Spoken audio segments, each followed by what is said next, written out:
Hello বন্ধুরা, good morning, Radhe Radhe, welcome to my channel. আমি অঙ্কিতা। তোমরা সবাই কেমন আছো? আশা করি তোমরা সবাই ভালো আছো। হ্যাঁ, আমিও ভালো আছি। চলো আজকের ভিডিওটা এখান থেকে শুরু করছি। সকালবেলা দেখো মা গোপুসোনাকে ঘুম থেকে তুলে ফেলেছে, আর আমিও আজকে সকাল সকালে উঠে পড়েছি। এখন প্রায় 8টা মতো বাজে। সকাল নয়, তবে মোটামুটি টাইম উঠেছি, খুব একটা বেশি লেট করিনি আজকে। তো সকালবেলা উঠে তো মা আমাকে উদ্দিম বকুনি শুরু করে দিয়েছে, কারণ গতকাল গিয়েছিলাম আমাদের পলাশিপাড়া বকুলতলায় শ্রীকৃষ্ণ চৈতন্য মহোৎসবে হচ্ছে, ওখানে গান শুনতে। তো আমি তো গুপুকে সন্ধ্যা দিয়ে বেরিয়ে পড়েছিলাম। মা আমি সবাই মিলে গেছিলাম। শয়নে দিইনি, জেম্মাকে বলে রেখেছিলাম যে জেম্মা তুমি শয়নটা দিয়ে দিও। তো জেম্মা বলেছিল ঠিক আছে, আমি শয়ন দিয়ে দেবো। তো সেই দিন তো গতকাল রাতে জেম্মা শয়নে দিয়ে দিয়েছিল। এবার জেম্মার হয়তো তাড়াহুড়ো ছিল, তার জন্য গুপলুর চুল মুকুট এগুলো খোলার হয়তো টাইম পায়নি, কিংবা ভুলে গেছিলো।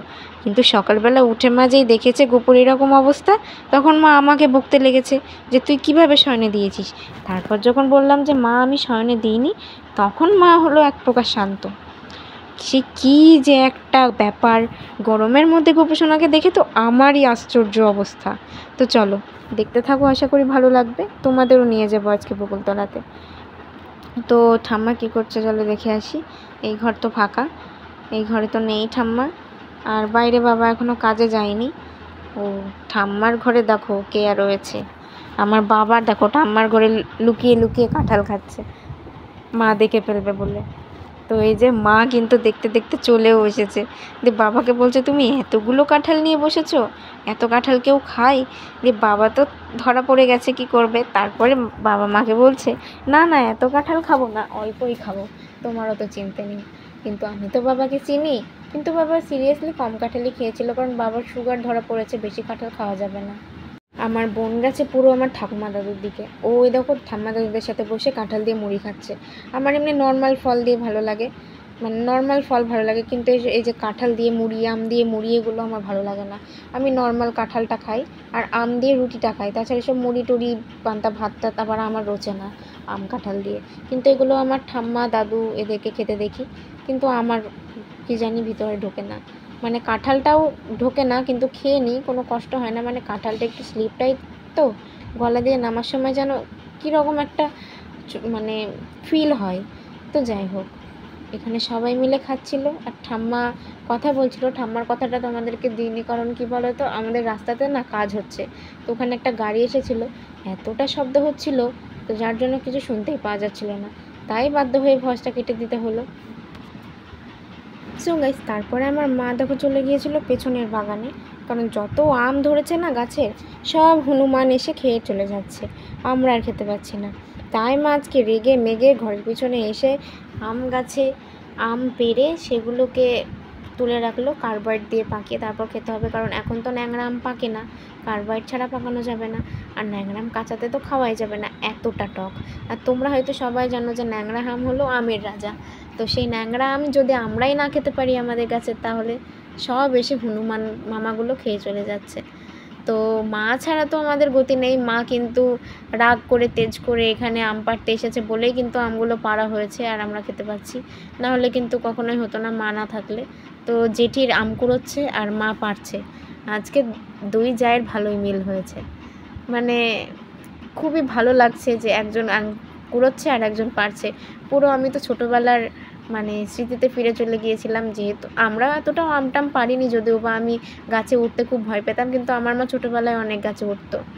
তো এখন যেহেতু অপারেশন হয়েছে ওই জন্য গাছে ওঠে না, নাহলে মাও গাছে উঠে পড়তো। তো রান্না হয়েছে কি আজকে দেখে নাও। সোয়াবিন আলু দিয়ে তরকারি হয়েছে, নোটিশ শাক। তো নিরামিষ খাওয়া দাওয়া, যেহেতু শনিবার, মানে এই রান্নাটা হয়েছিল শনিবারে, আজকে হলো রবিবার।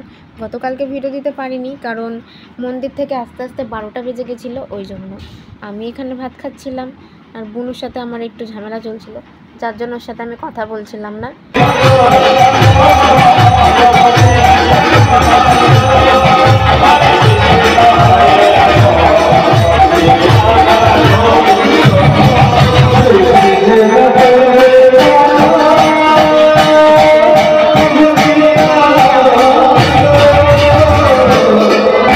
হয়ে যাবে।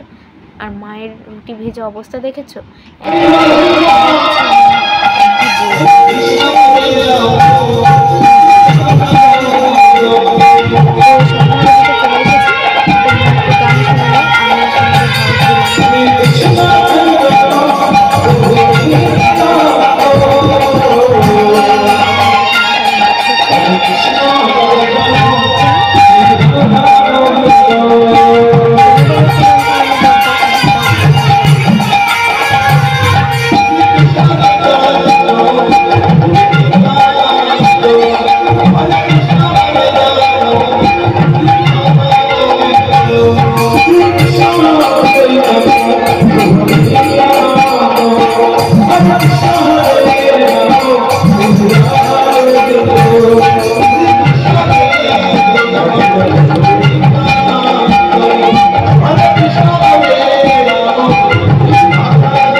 শুনে নিও আমার সাথে। আর আজকেও কিন্তু মৎস্য ছিল, আর আমার নামে মার্শা কাটা ছিল, মানসিক ছিল আমার, তো সেটাও কেটেছি। আর এত ভিড়, লাখো লাখো মানুষ, ফোন বার করা যাবে না, চুরি মানে চোরের গাদা মন্দিরে। ওই জন্য আমি ফোন বার করিনি, যতটুকু পেরেছি তোমাদের দেখিয়েছি, মানে দেখানোর চেষ্টা করেছি। ওটা কালকে পাবে ওই ভিডিওটা, তো কালকে ভিডিও না দেওয়ার জন্য সরি। আর এই দেখো গাইস, আমার অনেক দিনের স্বপ্ন আমি এরকম লকেট দেওয়া কাঠের মালা পরবো। তো সেই স্বপ্নটা আমার ফ্রেন্ড পূরণ করে দিয়েছে, আমাকে মালাটা গিফট করেছে। তো থ্যাংক ইউ। তুই যদি ভিডিওটা দেখিস অবশ্যই কমেন্ট করিস। আমার মালাটা ভীষণ পছন্দ হয়েছে, কিন্তু বা ভয়ে ভয়ে পড়েছি। মা কিন্তু আমাকে বলছিল খোল, কিন্তু আমি আর খুলিনি, কারণ কাঠের মালা খুলতে আমার ইচ্ছে করে না। আর শুনেছি এই কাঠের মালা পরলে আমিষ খেতে নেই, কিন্তু পরে যখন ফেলেছি আর আমিষ যখন খেয়েও নিয়েছি, তো আমি তো গঙ্গা স্নান করে ভাবছি আমিষ খাওয়া ছেড়ে দেবো। তো গঙ্গা স্নানটা না করা পর্যন্ত তো ছাড়তে পারছি না। তো চলো গাইজ, আজকে ভিডিওটা এই পর্যন্ত ছিল। সবাই গোপুর আশীর্বাদে ভালো থেকো, সুস্থ থেকো, সাবধানে থেকো, নিজেদের টেক কেয়ার করো, বাই।